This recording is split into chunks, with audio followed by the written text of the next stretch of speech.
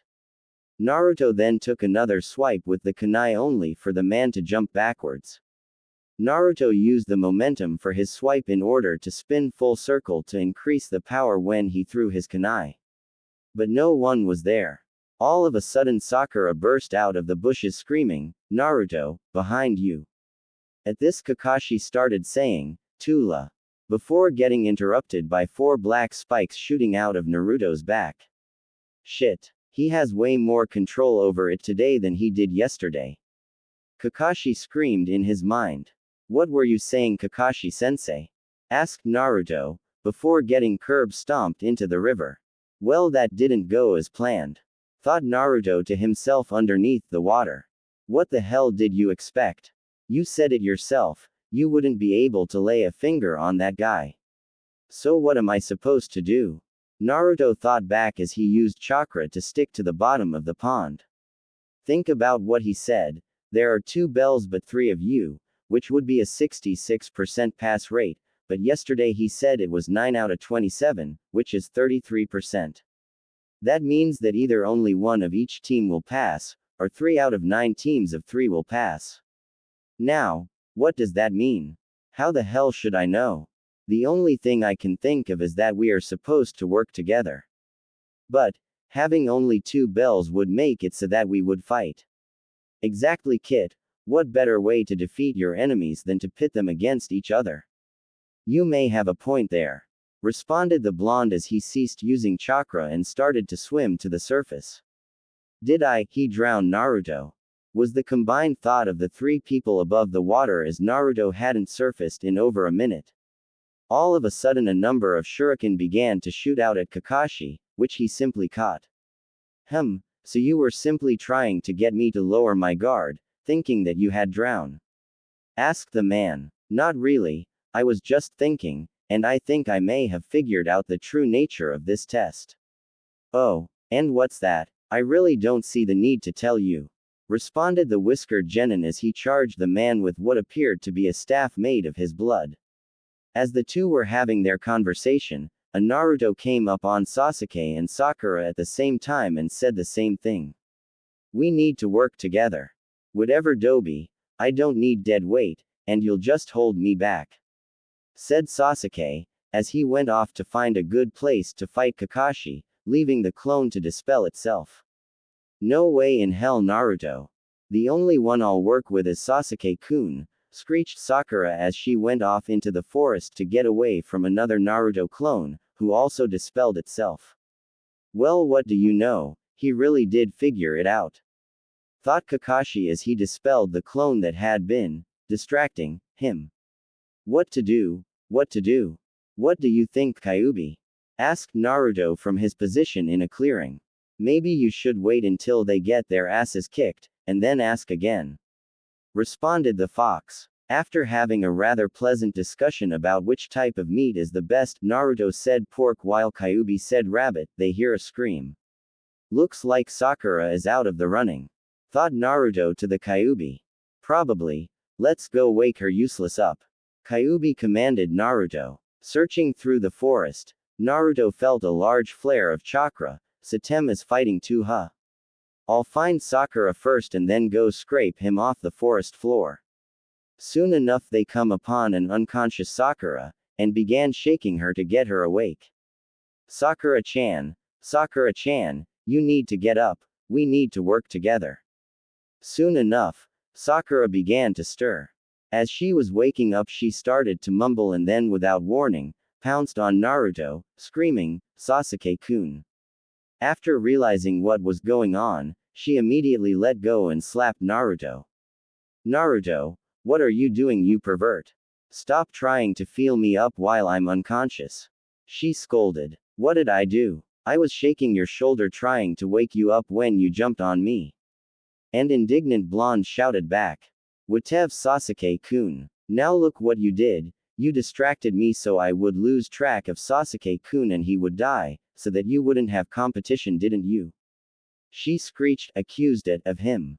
I've heard blondes are stupid, but I guess they only hold second place when the pinkets are involved. I was trying to wake you up, Dadbao, insisted the blonde as Sakura ran off into the woods. Well, that was a dud deal, he mused to himself, waiting for something to happen. Ah, Sasuke-kun is just ahead. Sigh. Let's go check it out, Kyuubi.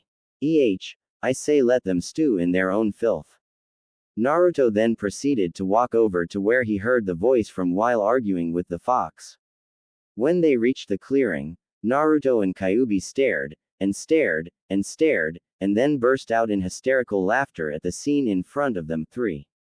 It's a good thing Pinky is wearing pants or duck ass would be getting one hell of a view. After Naruto had calmed down, he made a few clones to help him dig Sasuke out while they talked. Now do you believe me when I say we need to work together? Asked Naruto. Whatever Dobi, I don't need you. Responded Sasuke, free down to his sternum. Listen Tem, we need to work together. How many two-man teams have you ever heard of? The Sannin, the Inoshika Cho trio, even the fourth had a team. Why would they stick us in a team of 3 just to tear us apart? Shouted the blonde as he dug up Sasuke's waist. I suppose Dobi. Responded Sasuke as got out of the hole after his teammate finished digging him up. Now let's wake up Sakura. After about 10 minutes, the two of them succeeded in getting Sakura out of La La Land, and after another 5, they got her to stop crying and off Sasuke. It was at that point that Naruto explained his reasoning to Sakura. She at first didn't say anything, looked at Sasuke, nodded to herself, and attacked the blonde. What the hell are you doing? Screamed the blonde as he jumped into a tree. There's no way that Baka, Naruto, would ever think up something like that, so that means you have to be Kakashi-sensei. If you're going to henge into someone you should at least act like them. She shouted as she started throwing kunai and shuriken at him. They've got a point, you know. Observed Kyuubi. Shish, shut the hell up. Sakura-chan, relax. It's me. Shouted Naruto as he dodged and swerved Sakura's attacks, only to be hit by a lucky shot. It was as Naruto was on the ground nursing a gash in his arm, when the bell went off. 5 minutes later, it was an awkward silence that the 3 genin potentials shared as Kakashi walked up to them, with Sakura tied to a post, Sasuke sitting there, and Naruto with his arm wrapped in bandages. What the hell was that? Kakashi near about screamed at the 3 of them. This was a total disaster. Sasuke, you decided that the others were worthless and would only bring you down, and then when Naruto was under attack, you did nothing to help him.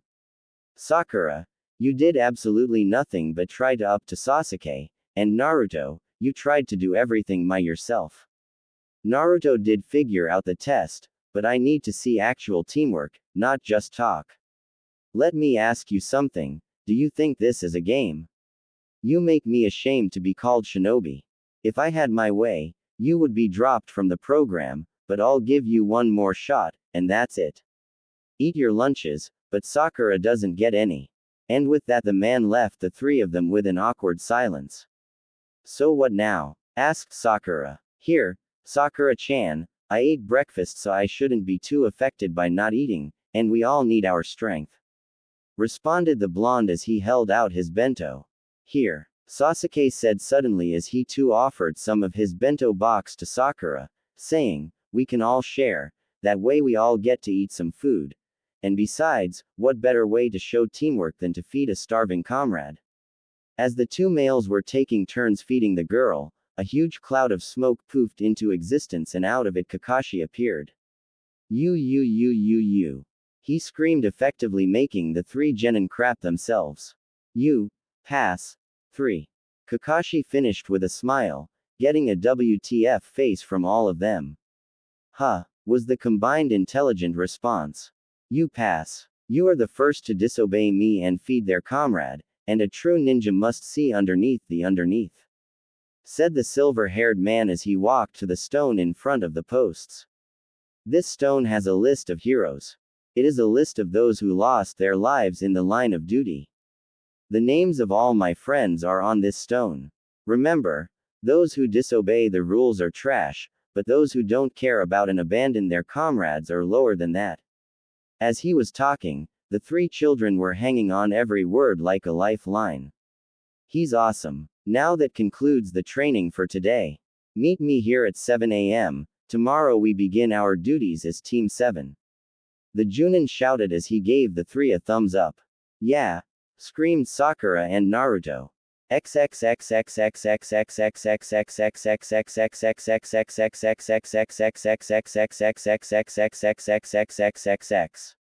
Hokage's office 1 month later. The past month became rather routine for Naruto. Wake up, send several shadow clones to library, train with other shadow clones in control, meet up with team, do teamwork exercises for a few hours, eat, do a mission, train some more, go home, eat, go to bed, sleep. Wash, rinse, and repeat. Naruto once more followed the fox's advice and started pumping as much blood as he could into a pair of sealing scrolls, which led to an incident where he had to go to the hospital from lack of blood. With his exercises in control of both his chakra and blood, he is now able to make rather complex shapes for longer periods of time, however, the more complex, the less time he can control it. The third Hokage was sitting at his desk once again reading the report on Naruto's blood sample. Subject: Naruto Uzumaki. Full report. This new type of blood, while exactly like normal blood in most ways, has distinct differences to normal blood. The most obvious being that it is black. 4. This is due to the fact that it has several times more iron than normal red blood cells, which, given the subject's control over it, could make it a very versatile and deadly weapon. It also has no discernible blood type. When placed with other samples of blood, the subjects, for lack of a better word, infects the normal blood, turning it into the black blood as well, meaning that the subject could make near infinite amounts by taking the blood of others. It is unknown what would happen if it were to be placed into a living host, but with the aspect of control, it could have very interesting mission aspects. However, when placed with other blood with a Kekkei Genkai 5, it reacted in an extremely violent manner, injuring several of my assistants. When the blood infects another sample, the sample becomes like the black blood in every way. Report end. Hiruzen sighed as he took a draw from his pipe. I should get Naruto a physical to see how his body has acclimated to the blood. Just then, a rather scratched up Team 7 walked in, carrying 6, a struggling brown cat with a red ribbon in its hair. Capture Tora mission complete, Hokage-sama. Reported a saluting Kakashi, who coincidentally didn't have a scratch on him. Acknowledged Kakashi. I'll have your team's pay when you walk in tomorrow, said Hiruzen as he placed the demonic feline in a cage to be delivered to its owner. All right, so what do you want to do next? We have painting a fence, carrying groceries, cleaning up lit. Hell no, Gigi. I want a real mission. Something that's an actual challenge, yelled Naruto. He does have a point, Hokage-sama, said Sakura, while Kakashi just looked impassive, and Sasuke, as usual, brooded. Very well, Naruto, I think I have the perfect C-ranked mission for you, he said as he pulled out a scroll. You will be escorting your client to his home in the Wave Country. You will protect him from things like bandits and thieves. He then raised his voice and said, send him in. After a few moments, 7, the door opened and in came an old man with gray hair, a huge backpack, a straw hat and a bottle of sake. This is my escort. I wanted ninja, not a bunch of brats, he slurred. I assure you, sir, that I have the utmost faith in my team, said an inwardly annoyed Kakashi. Whatever, as long as I get home safe and sound, I don't care. My name is Tazuna, bridge builder extraordinaire, he said, puffing out his chest. You leave tomorrow at 7 for your mission. Good luck. Oh, and Naruto, Kakashi, stay here, I have something I want to give you, said the Hokage as he held up a couple of copies of the medical report. You leave tomorrow at 7 for your mission. Good luck. Oh, and Naruto, Kakashi, stay here, I have something I want to give you, said the Hokage as he held up a couple of copies of the medical report. As the others left for the day, the two walked up to the Hokage's desk and accepted the files. After a few minutes of reading, Kakashi put his down and simply said, well, that's interesting. So does that mean that I could control people with my blood? Asked the rather nervous Genin. In theory, yes, you could also halt all the blood flow in their bodies, or simply tear it out of them in an instant. Though that would be a little gruesome, said Kakashi. After a second's thought, Naruto asked, Gigi, could I ask for a favor? Oh, and what would that be? When we are done with this mission, could we head to the ruins of Uzushiogakure? The tension in the room becoming immediately palpable, the Hokage activated the privacy seals, and urgently asked, how do you know of that place? Well, about 2 weeks ago, one of my clones came across the term while reading a book on the elemental nations. Flashback no jutsu. Man, I'm bored, grumbled one of the Naruto clones disguised as a middle-aged man, while he flipped through the glossary of a random geography book he pulled off the shelf. Let's see. Oni no Kuni, interesting but no. Shimo no Kuni, don't really like the cold. Tori no Kuni, too many nobles. Tsuki no Kuni, never really thought of the moon, always asleep when it comes out. Sum no Kuni, nah, Kiba's mom is terrifying. Uzu no Kuni, hey Uzumaki, Uzu no Kuni, sounds interesting. He thought as he began to once again flip through the pages. Let's see what the book has to say. Uzu no Kuni, located off the coast of Hai no Kuni, and home of Uzushiogakure and the infamous Uzumaki clan, known for their vibrant red hair and powerful chakra. Also known as the Village of Longevity, due to its inhabitants' notoriously long lives. The shinobi of this village were also notorious for their skills in fuinjutsu, which allowed them to do things with chakra thought impossible beforehand. The village was well known for its relationship with Konohagakure, with the Uzumaki being one of the 3 clans which helped found it along with the Senju and the Uchiha, as well as for the Uzumaki clan's relationship with the Senju clan, with the first Hokage marrying one of its members. In fact, this relationship between villages led to the Uzushiogakure symbol being put on the flak jackets worn by Chunin and Junin level shinobi of Konohagakure as a symbol of trust and friendship between the villages. Unfortunately, the village was destroyed and its people, if not wiped out, then scattered to the winds, during the Second Shinobi War, which has had a major impact on the world of shinobi and fuinjutsu, which may never be recovered.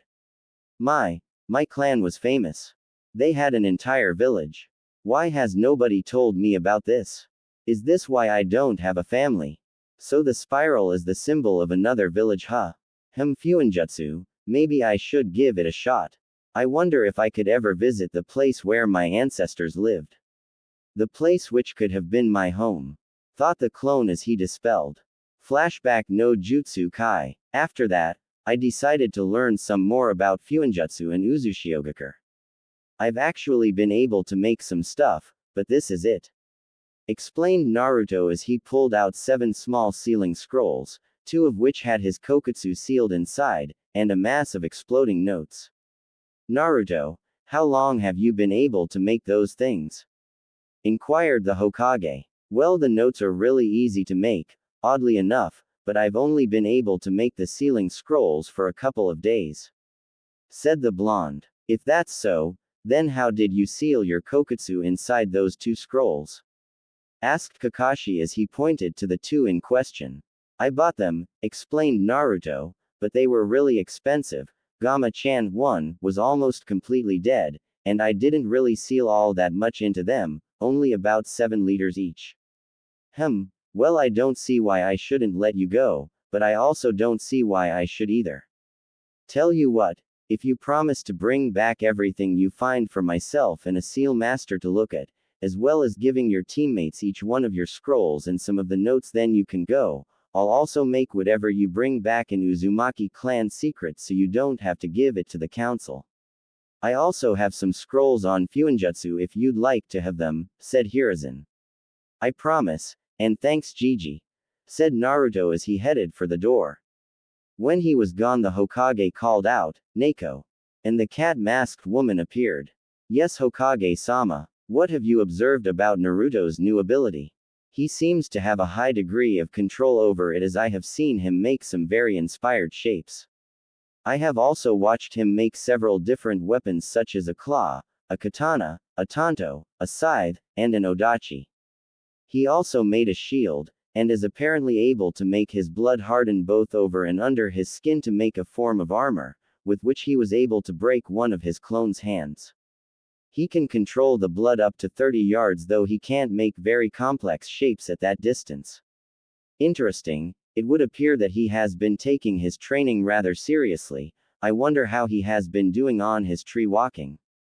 Mused the Hokage. Naruto knows how to tree walk? Asked an incredulous Kakashi. Yes, I told him how the day after he graduated. Wait, how are you unaware of his abilities?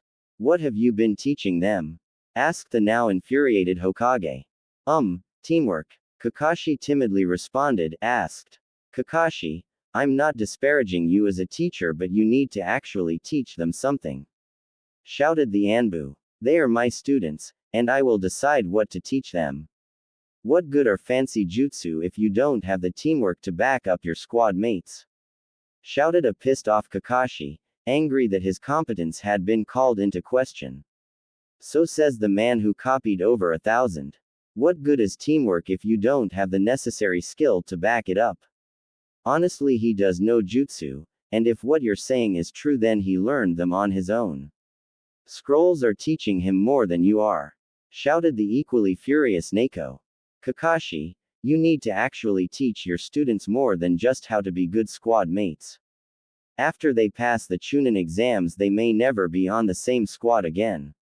Said the Hokage in an even tone. Kakashi simply huffed and left. So what jutsu did you see Naruto performing? Asked Hiruzen. Well, he knows a few wind techniques such as Futon, Daitapa wind style, Great Breakthrough, and Futon, Yuha Sho, wind style, Beast Wave Palm. As well as a few earth jutsu such as Doden, Ganchiro no Jutsu, earth style, Earth Pillar Prison, and Doden, Doryuso, earth style, Rising Stone Spears. Interesting, perhaps I should get Jiraiya teach Naruto a few things if Kakashi doesn't. Like what? A few more shadow clone techniques like Shuriken Cage Bunshin, Shuriken Shadow Clone, Kunai Cage Bunshin, Kunai Shadow Clone, and Bunshin Daibakua Clone Great Explosion, some more seals, and how to control his tenant's chakra. Responded the old man. I just hope Kakashi comes to his senses and actually decides to teach them. So do I, Neko. So do I.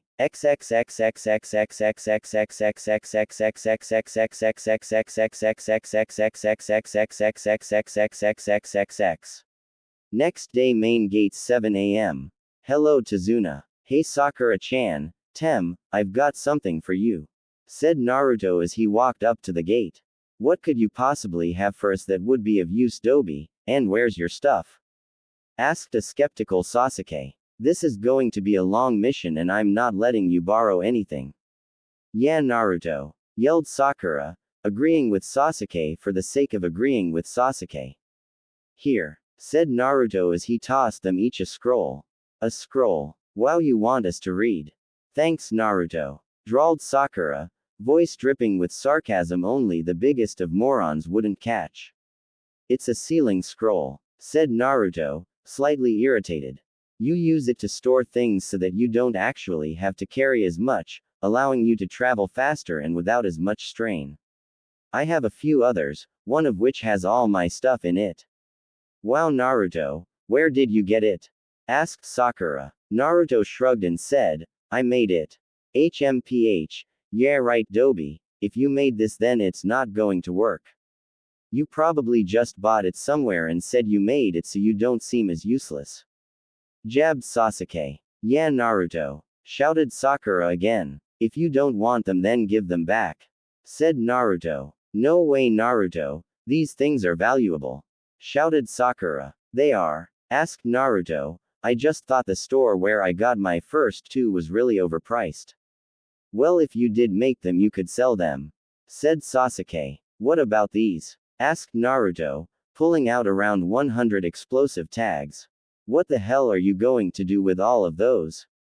Screamed a panicking Sakura. I don't know. Set him off. Responded Naruto. Where? The Hokage Mountain. Sakura was now getting slightly hysterical. Do you guys want some? Asked Naruto, not really caring for the slight mental breakdown his teammate was going through. Sure, said Sakura, calming down in less than a second. Sasuke just shrugged and held out his hand. After giving them each 30 tags, Naruto sat down near the gates to read one of the scrolls on Fuinjutsu the Hokage gave him.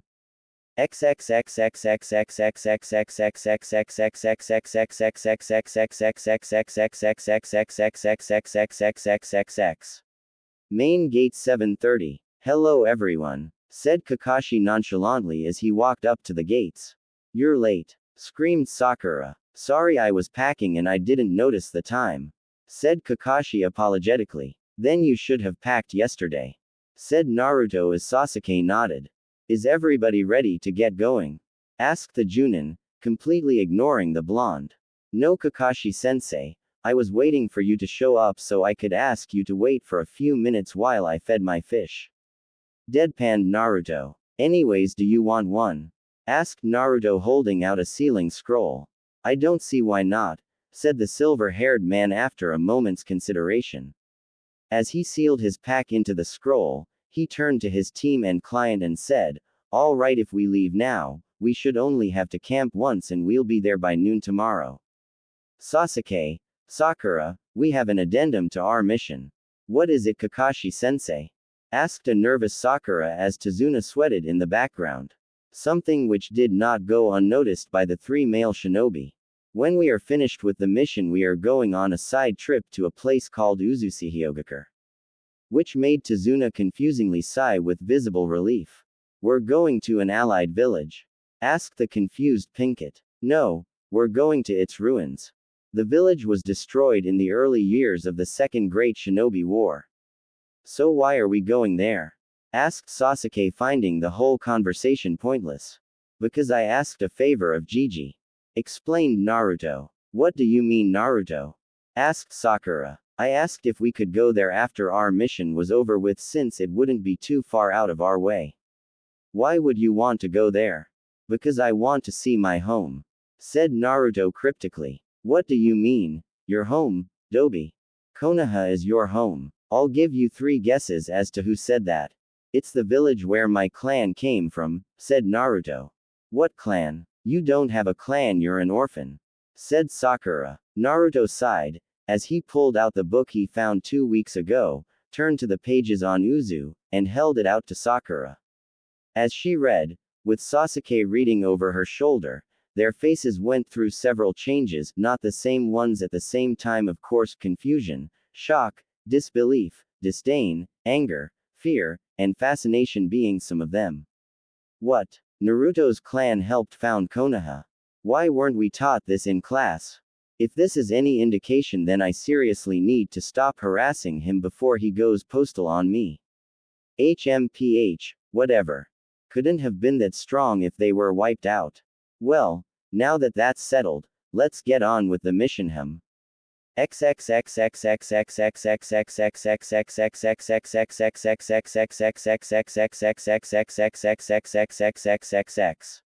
Random location on the road. About 5 hours later, Team 7 was on the road to Wave's border. Naruto took the lead with Sasuke, Sakura and Tazuna in the middle. Kakashi took the rear, making sure no one snuck up on them. Nay, sensei, does Wave have shinobi or a cage like Konoha? Too, asked a curious Haruno. No, Sakura. Wave is more of giant port than an actual village. They don't have a shinobi academy, therefore no shinobi. Unfortunately, it also means that Nuke Nin tend to hide out there, said Kakashi without a care in the world while reading his book. Sakura paled when she thought of fighting renegade ninja. Sasuke just smirked in anticipation. Only the 5 great nations are allowed to call their leader a kage or shadow. Ho no Kuni, the land of fire, has Konohagakure, the village hidden in the leaves, and the Hokage, or fire shadow.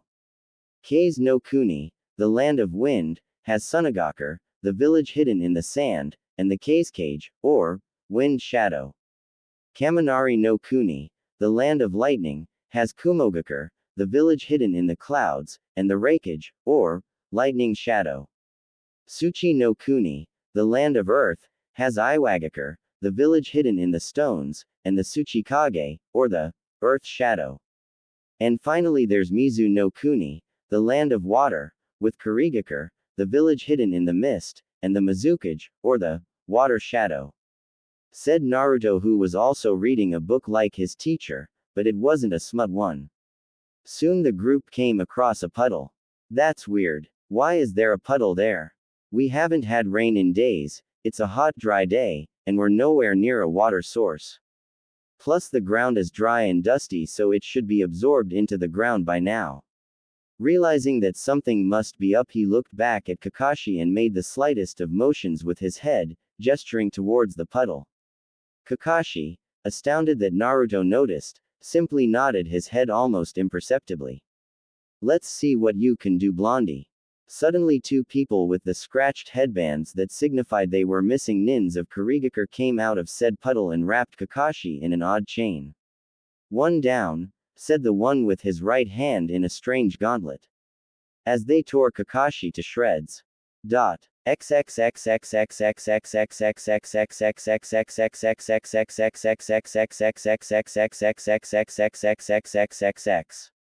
To be continued.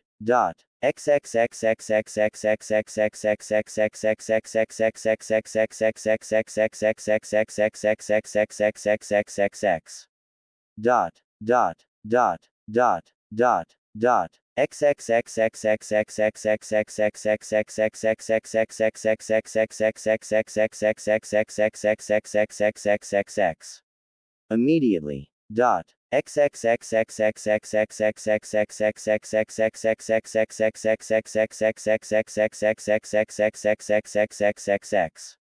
After they killed the Junin, Righty went after Naruto as Lefty went after Tazuna and Sakura. With Naruto. Just as Righty was about to impale Naruto, he held up both his arms, elbows and wrists touching, forearms facing out with his palms pointing at himself, and said, Kokutsu Tate Black Blood Shield. And with that, it channels the length of his forearms opened on each of his arms, spewing out black blood to make a circle that was around 3 feet wide and 1 inch thick. As Righty's gauntlet bounced off the shield with a loud clang, Naruto put both palms on the black mass and said, Kokutsu Kusari Black Blood Chain, making a large number of tendrils come off of it and wrapping around the missing nin. With Sakura and Tazuna, with Lefty barreling down on her, she did the only thing she could think of doing and placed herself in between Tazuna and the left-handed missing nin. After she did this, Sasuke appeared out of nowhere and kicked the man in the head. As he was sent flying, the Uchiha Genin went through a series of hand seals and finished with Tiger and screamed the name of his jutsu, Kaden, Gokaku no Jutsu, Fire Style, Grand Fireball Jutsu. After the fire died down, Sasuke turned back to his companions and wondered why Sakura looked so horrified.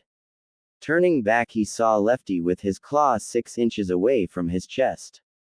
Unable to react, he could only stand there as his life flashed before his eyes. No, I can't die here. I still need to revive my clan. I need to kill him. All of a sudden the attack looked to be in slow motion. As he was wondering this strange new occurrence, Kakashi came back from the apparent dead and caught Lefty in a headlock, knocking the man out.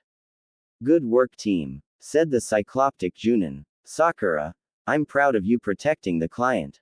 Naruto, I'm good work capturing Gozu. And Sasuke, it looks like you unlocked your Sharingan, said Kakashi, praising all of his students.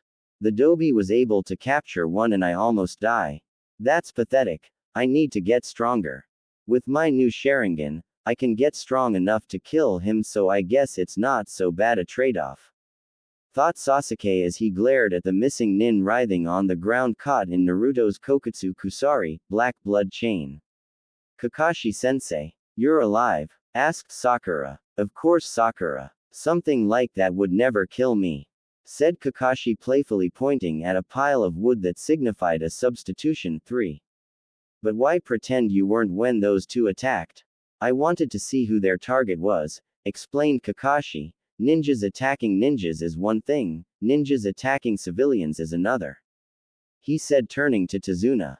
We need to talk. As Kakashi and Tazuna were having their conversation, Naruto was simply examining the prisoners.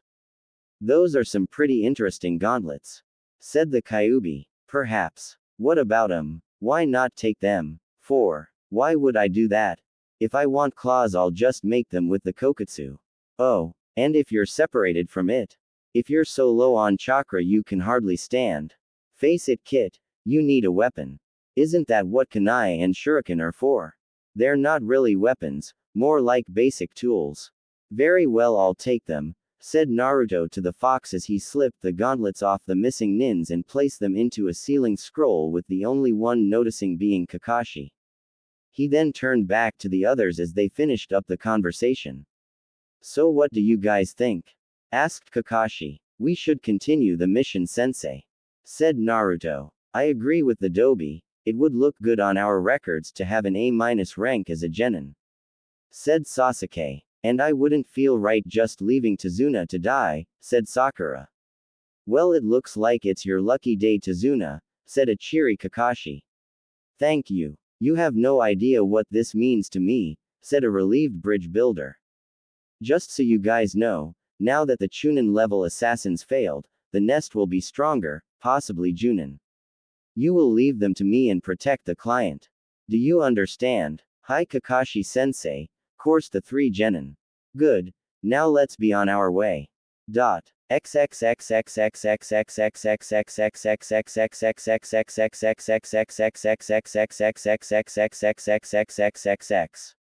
Shoreline. As they came up to the beach, Tazuna walked up to a man in a boat and asked, "Is everything ready?" The man simply nodded and motioned for everyone to get into the boat. As they approached the other shore and saw the bridge, Naruto couldn't help but voice everyone's thoughts, albeit rather loudly. Damn, that's a big bridge, Datbeo. As Kakashi admonished the genin, the boat pulled up to the shores of Wave Country, signaling that their boat ride was over. This is where I leave you, Tazuna-san. Good luck, wished the boat driver as he sailed away. Dot.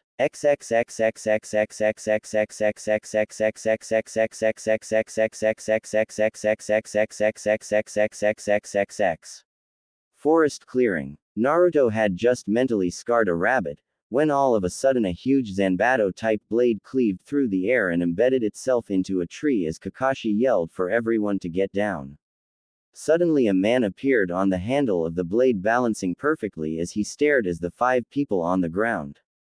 Sharingan number Kakashi. No wonder the demon brothers lost. If you don't mind, I'm here to kill the old man, so just hand him over, he said as Tazuna paled. Zabuza Momochi, demon of the Bloody Mist. Bloody Mist That gives me an idea, what are you doing here? He said as he pulled up his Hite 8 to reveal his Sharingan. I already get to see the Sharingan, I'm honored. I'm here to kill the old man, said Zabuza as he and his sword disappeared, only to reappear on the surface of the water. Looks like I get to have a little fun. Kurigakure no Jutsu, hiding in the mist. All of a sudden the area was flooded with a thick white mist, with Kakashi yelling at his students to protect Tazuna and not to enter the fight. Then the voice of the demon rang out through the mist. 8 points. There are 8 points on the human body which guarantee a kill. Larynx, spine, lungs, liver, jugular, subclavian artery, kidneys, and heart. 8 points and only 5 people. Which to choose, said Zabuza as his killer intent flooded the area. I can't breathe, thought Sasuke as he unknowingly inched a kunai towards his own throat, so this is a real ninja. The waiting is worse than the actual confrontation. It almost makes you want to end it all just to make the feeling stop. Sasuke, relax, said Kakashi, turning towards his student. I won't allow my comrades to die. I'll protect you with my life. Trust me. Well, that's good enough for me, said Zabuza as he stood in the middle of the group poised to strike. Shit, thought Kakashi as he rushed Zabuza and stabbed him in the stomach, causing him to dissolve into water. Water clone, exclaimed Kakashi, giving Naruto another great idea. You didn't think it would be that easy, did you? Asked the demon, sliding his own kunai into Kakashi's liver, causing him to burst into water as well as the cold edge of a kunai pressed against Zabuza's throat. It's over, said Kakashi. Zabuza just laughed as he dissolved into water with the real one appearing behind Kakashi, swinging his sword. Kakashi ducked a swing of the blade but couldn't get out of the way in time to stop himself from getting kicked into the lake. What's with this water? It's so heavy, almost as if it's crap. Suiro no Jutsu, water prison jutsu, said Zabuza as he trapped Kakashi in a sphere of water, and several water clones appeared. What do we do? What do we do? Screamed a frantic Sakura. We free Kakashi sensei, that's what we do. Sasuke, you get the clones, Sakura, you protect Tazuna, and I'll free Kakashi sensei, said Naruto as he unrolled two scrolls with the kanji for blood on them. Oh, what is the brat going to do? Wondered Zabuza. Fuinjutsu Kai. Kokutsu, sealing technique release. Black blood. Shouted Naruto as 14 pints of blood shot out of the scrolls. What the hell? He has a bloodline. Oh, this is not good. Haku, you better come through for me here. Kokutsu Mori, black blood spear, said Naruto as the blood formed onto several lances which shot at Zabuza. Damn, thought the demon as he was forced to move to avoid getting skewered, freeing Kakashi. The blood then came back to Naruto, surrounding him in a cloud, some of it forming into a pair of katanas. A swordsman. Not a lot of experience, but he's got latent talent. With Kakashi now free, he shot at Zabuza and they both used the Suiryuden no Jutsu, water dragon jutsu, another good idea, thought Naruto, on each other and then engaged in a fierce kenjutsu battle, Zabuza with his Kubikiri Bocho, and Kakashi with a kunai. After it became obvious that neither would win, they each backed off and began performing the exact same hand seals. How is he doing this? Thought Zabuza. It's like he can foretell my every move. Right, Zabuza? Taunted Kakashi. What? Can? He read my mind. You bastard. You are nothing but a monkey, copying everything I do. I am the original, the genuine article. Suddenly a spectral Zabuza appeared behind Kakashi doing the same motions as the two Junins. What? What is that? That's me, but how? Is this a genjutsu? Zabuza asked himself, causing a brief moment of hesitation that allowed Kakashi to finish his jutsu. Sweden. Kaibakufu no Justu, great waterfall, then a swirling vortex appeared around Kakashi and shot at Zabuza with tremendous force, careening him into a tree, which Kakashi then pinned him to with kunai, and landed on. How? Can you see the future? Stammered the demon. Yes. And I see your death, said Kakashi. Then Zabuza's neck was suddenly pierced by a few Senbon and he fell limp. What do you know? You were right. Thank you for helping me. I've been hunting him for a while, said a masked person standing in a tree. After Kakashi checked that Zabuza was dead, he told the hunter, all right then, I guess our job is done here, so let's go. As he put his hite-8 over his eye again. Then the masked man took the body and the sword and left, something which Kakashi found strange. He wasn't able to comment on it though since he collapsed from exhaustion. Tazuna, where's your house? Asked Sakura. About 20 minutes from here. Why?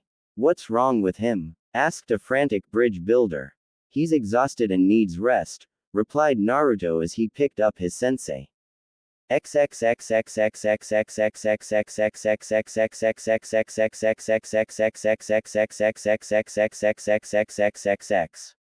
Tazuna's house. Ah! Screamed Naruto and Sakura as Kakashi's eyes shot open a foot from their own. My head. It feels like I went guys' night out with Van Wilder. Wait, who the hell is Van Wilder? Oh well. That hunter Nin. They took the body. Why would they do that? They're supposed to destroy it then and there. They could have been anxious around the children, but I doubt that. Also those weapons he used. Senbon. Oh crap. Zabuza is still alive, isn't he? We need to up your training, said Kakashi suddenly, catching his team off guard. What? Why? Asked Naruto. Because Zabuza is still alive. What? How do you know? The hunter Nin. They took the body instead of destroying it right then and there, and they used Senbon, which can easily put someone into a near-death state. One by itself could be a coincidence, but both at the same time is pushing it. We need to assume that Zabuza is alive and plan accordingly. Would a little training really help us? I mean, you're an elite Junin and you barely beat him. Don't worry about it. Why are you trying so hard? Asked a little boy in a white hat. Inari. Give Gigi a hug, shouted Tazuna as he threw open his arms. Hey Gigi. Inari. Say hello to the shinobi who helped me get home safe. But why Gigi? They're just gonna die soon. You little bastard, shouted Naruto. It's true, you can't defeat Gato or his thugs, you're just gonna die. Deadpanned Inari. We're ninja boy, it'd be pretty embarrassing if we couldn't handle a couple of bandits. Said Kakashi as he helped Sakura and Sasuke hold back a fuming Naruto.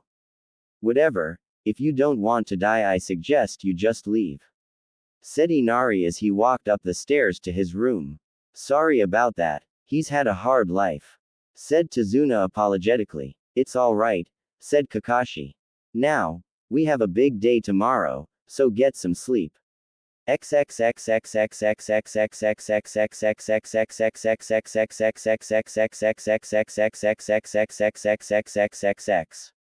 Next day random clearing in the woods. Alright, the first thing I want to talk about is chakra. Said the silver-haired Junin. Why? Asked Sasuke. We already know how to use chakra for ninjutsu and things like that. Perhaps, but you're not using it right. Admonished Kakashi. What do you mean Kakashi-sensei? Asked Sakura. What I mean is you aren't using it efficiently. Even if you are able to release a high amount of chakra, unless you control it properly the jutsu will be weakened or not work in the first place. And by wasting energy, you won't be able to fight as long as you should be and you'll die. So what should we do? Asked Sakura. Learn to control it. And how do we do that? Tree climbing. Seriously. We're doing this now. Asked Naruto as he began calmly walking up a tree. How is the Dobi doing that? Asked Sasuke. Chakra. My fine duck-haired friend, chakra, said Naruto. What do you mean Naruto? Asked Sakura. You send chakra to your feet and use it to adhere to the wood. Too much and you get blasted off, too little and you don't stick in the first place. Alright then, since you already know how to do this Naruto you can do whatever you want today. Said Kakashi. What? How does he already know how to do this? Asked Sakura. I asked Gigi how the day we met Kakashi-sensei. Said Naruto. Why would he tell you? Asked Sakura. Because I asked. Explained Naruto. Hey sensei. Are we going to have a life or death struggle looming over the horizon before every actual lesson?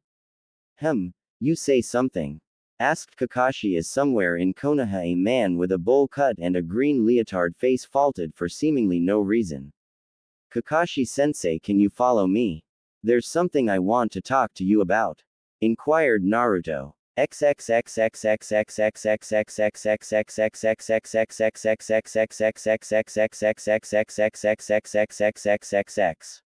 Random clearing in the woods. Let's see. From that battle I got the idea for 3 jutsu. The Kokutsu Bunshin, Back Blood Clone, the Kokutsu Kiri, Blood Mist, and the Kokutsu Ketsuryuden, Black Blood, Blood Dragon Jutsu. I've never made a jutsu before so I was wondering if you had any ideas. Explained Naruto to Kakashi. Well I would suggest you start with the clone jutsu, since you already know the non-elemental form of it. How do I do that? Wondered the blonde. Simple said Kakashi. Instead of making a clone out of nothing, you make one with the Kokutsu. And how do I do that? The same way you would make any other type of clone. Perhaps I should teach you Doden Cage Bunshin first and then you can move on to making your Kokutsu clone. Said Kakashi. Thanks Kakashi-sensei. Exclaimed Naruto, but what about the other 2? One at a time Naruto, one at a time. Said Kakashi as he pulled out a blank scroll and proceeded to copy down the instructions for the jutsu.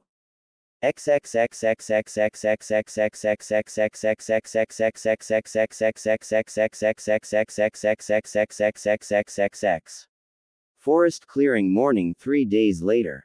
Naruto was passed out on the ground due to chakra exhaustion due to his working out his frustrations about what Inari said about him not knowing pain. After he had snapped he left to go practice his Doden Cage Bunshin, Earth Sado clone, and could now do it effortlessly. He was about to try to use his Kokutsu instead when he collapsed. This was the scene Haku walked in on as the fake hunter Nin was looking for herbs in a pink kimono and hair down, a passed-out blonde not that much younger than the ice user, 5 with a leaf hite 8 and several small piles of mud and dirt surrounding him. As Haku knelt beside him and reached out to him, Haku thought, it would be so easy. You're going to catch cold if you sleep out here, said the young ninja, shaking Naruto awake. Naruto, still in his half-sleeping haze, saw the most beautiful face that he had ever seen, and with his heart pounding and his stomach feeling strange, he whispered the first thing that came to his mind. Tenshi, 6. As Haku blushed, the fake hunter Nin asked, "What are you doing out here?" "I'm training," said Naruto. "Whatever for? You look strong enough already. I need to become stronger though." "And why is that?" "So I can become the best in my village, and to make everyone acknowledge my strength, Datbeo." "Do you have someone precious to you?" "I have several. Why do you ask, miss?" "I believe fighting for someone who is precious to you can truly make you strong." "And how would you know that?" asked a suddenly suspicious Naruto as he narrowed his eyes. Only years of training kept Haku from flinching at his question. "Just something I've observed," said Haku nonchalantly. All right," conceded Naruto, not fully convinced. "Well, since you're here, can you help me pick some herbs?" "They're for a friend of mine," asked Haku, changing the subject. "All right, miss." As they picked the herbs, a comfortable silence hung over them, though neither really knew what to say to the other. After they picked the last of the herbs that Haku needed, Naruto said, "Goodbye, I hope to see you again, and be careful, times like these it's not safe to walk around alone, miss." "I'm sure we'll see each other again soon, Naruto. Oh, and by the way, I'm a boy," said Haku as the disguised Nin walked away. "Holy crap, he's hotter than Sakura. Finally found your mate, Kit. This one is at least acceptable. Sorry Kyuubi, I don't swing that way. Though I get the feeling he wasn't telling the whole truth about something. I better follow him." So using the skills that allowed him to paint the Hokage mountain in broad daylight, wearing orange, not get caught until after he was done, and then allowed him to outrun Abu, he followed Haku. Where is he going? There aren't any towns around here. Soon they both reached a dilapidated hut in the woods, which Haku entered after making sure that nobody was around. What could possibly be in there? His friend. But why would he check to see if the coast is clear? Naruto then snuck in after making a cage bunshin and ordering it to follow anyone who came out that wasn't him, and found Zabuza lying in a bed with Haku standing next to it as an angry-looking midget with 2 bandits yelled at him. "What am I paying you for? You get the job done or I'll dispose of you and find someone who won't be beaten by a bunch of brats. Keep your panties on, Gato. I was unprepared last time, what with Sharingan Kakashi and some brat with a bloodline I've never seen before," said Zabuza. "I don't care if the Hokage himself showed up. You kill that bridge builder or our contract is finished," screamed Gato as he walked out followed by his samurai bodyguards. "How much longer do we have to keep working for that slime ball? He tends to look at me a little too much," asked Haku. "Until we kill the bridge builder or until something better comes up. He's keeping the hunter Nin off our backs, and if we kill him that'll make too much of a fuss." After giving a very feminine giggle, Haku asked, "So which of those kids had the bloodline?" "That was kinda cute," thought Naruto. "The blonde one," replied Zabuza, making Haku stiffen momentarily. "Why, are you interested, little girl?" "Little girl. Haku told me he was a guy. Unless she was lying to protect herself." "A little bit. No, just wondering." I need to report this to Kakashi-sensei," thought Naruto as he left the shack.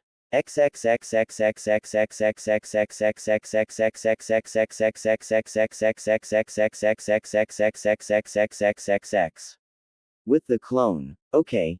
Boss said to follow anyone who isn't him, so I guess I'll follow the short guy." After a while the short man and his 2 bodyguards came to a small fortress and he followed them in, thinking, who is this loser? Why would he have such a large and well-defended place? Damn missing Nin, it's a good thing I never intended to pay the bastards anyways. Gato thought out loud to himself. and my men will have fun with the girl. Girl. Does he mean Haku? Haku is a girl, but why would she tell me she's a guy? Unless she was protecting herself. Thought the clone. You all know your jobs, right? Asked Gato to the shirtless thug. Yeah, yeah. When you go to kill Zabuza or anyone else that remains after the attack, we go get Tezuna's family in order to get some leverage on him. Said the thug. Correct. I don't understand why that idiot, demon, actually thinks I'm going to pay him. So much cheaper to hire bandits, though no match for ninjas. Mused Gato. I need to tell the boss this, thought the clone as it went to go find a safe place to dispel in.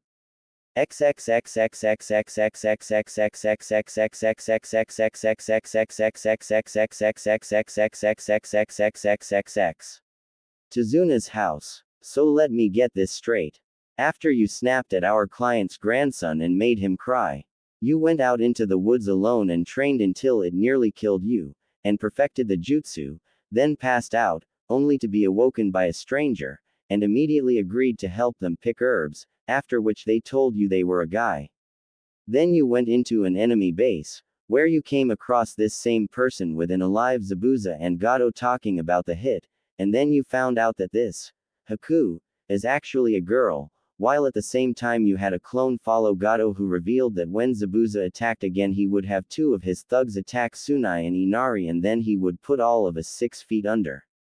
Is that right? Have I missed anything? Asked an exasperated Cyclops. No, said a sheepish Naruto. I don't know whether to be proud or worried. Both. Why not? How were you able to sneak into both Zabuza's base and Gato's fortress anyways? Asked Kakashi. I don't know, I guess I'm just that good. I mean, I've been sneaking past Anbu and Gigi and the various clans for years and nobody noticed beforehand. With those sneaking skills of his, and if those pranks of his are any indication, his trap-making skills, I'm going to have to recommend him for special Junin or Anbu when he gets a little more experience and makes Chunin. Maybe by then he'll also be a seal master. Anyways, good work Naruto, you may have won us the battle before we even started fighting.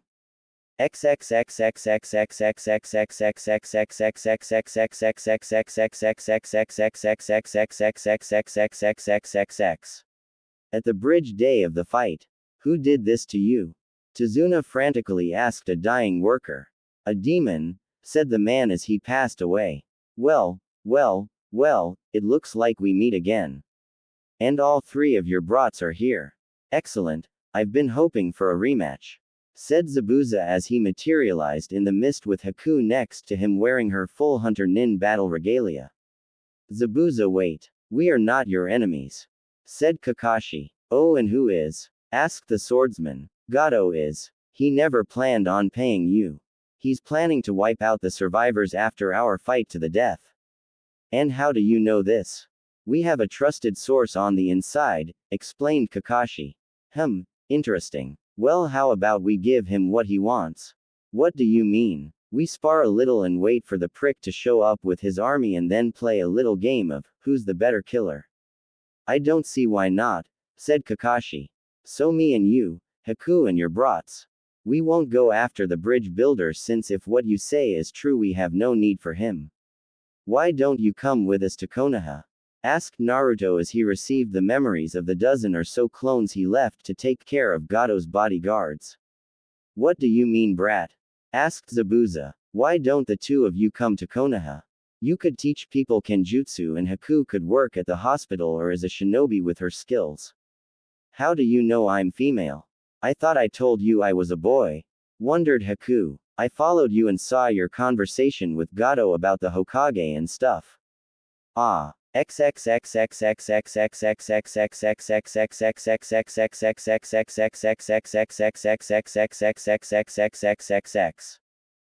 the various spars in which Kakashi defeated Zabuza once again and Sakura and Sasuke were taken down, non-lethal of course, and Naruto simply hardened his blood under his skin, making the needles just bounce off of him before destroying the mirrors with his Kokatsu Mori, black blood lance. Gato came out with his army and revealed his master plan of killing everyone there. He then noticed that no one actually looked all that hurt except for two people on the ground stuck full of needles, but he could see that they were breathing and he wondered what was going on here. Oh, I already knew all that stuff, said Zabuza. What do you mean? These guys told me. Now I suppose it's about time we play who's the better killer. Break into your house, steal everything of value, burn the place to the ground and go on to Konoha. Actually, before we go there, we're going to the ruins of Uzushiogakure, said Kakashi. Never heard of the place. Why are we going there? It was destroyed in the Second Shinobi War and it might have some of my blonde students' family scrolls and jutsus and things like that. The one with the bloodline? Yeah, but that's a different matter altogether. What do you mean? Hey, impending death, evil businessman, master plan, any of this ringing a bell? Yelled Gato. Oh yeah, I forgot about him. Said Zabuza. Looks like there are around 300 of them. Who's the better killer? My favorite game. The Short Slaughter, you couldn't really call it anything else, except maybe Massacre, consisted of Kakashi attacking a huge group of men with a few Cage Bunsen, Shadow clones, while Zabuza and a few Mizu Bunsen, Water clones, focused on Gato. Eventually killing him, which pissed off the bandits who started talking about killing all the men and taking the women, before a crossbow bolt hit the ground in front of them and Inari was shown to be there with around 100 of his fellow villagers, causing the bandits to cut and run before any more of them died. How many you get? Asked Kakashi. 112, replied the Mist Demon. Damn, I only got 103. Naruto. Do your thing. What do you mean, Kakashi-sensei? Asked Naruto. Remember what your blood analysis said, explained Kakashi as he pointed to the huge pool of blood. Oh, said an understanding blonde as he went around converting the normal blood to his koketsu, though rather queasily as the thought was rather unsettling, which he then sealed evenly into his two scrolls. We killed 215 of them, at 5 liters each, that's 1075 liters, divided evenly between two scrolls, each of which already had 7 liters inside, and you get 544.5 liters inside each scroll. Nice haul, Naruto, said Kakashi. Thanks, said the still rather green blonde. So what now, Kakashi-san? Asked Haku. We protect Tazuna until the bridge is finished, during which I'll tell the Hokage about you two, then we'll go to Uzu, and see what we can find.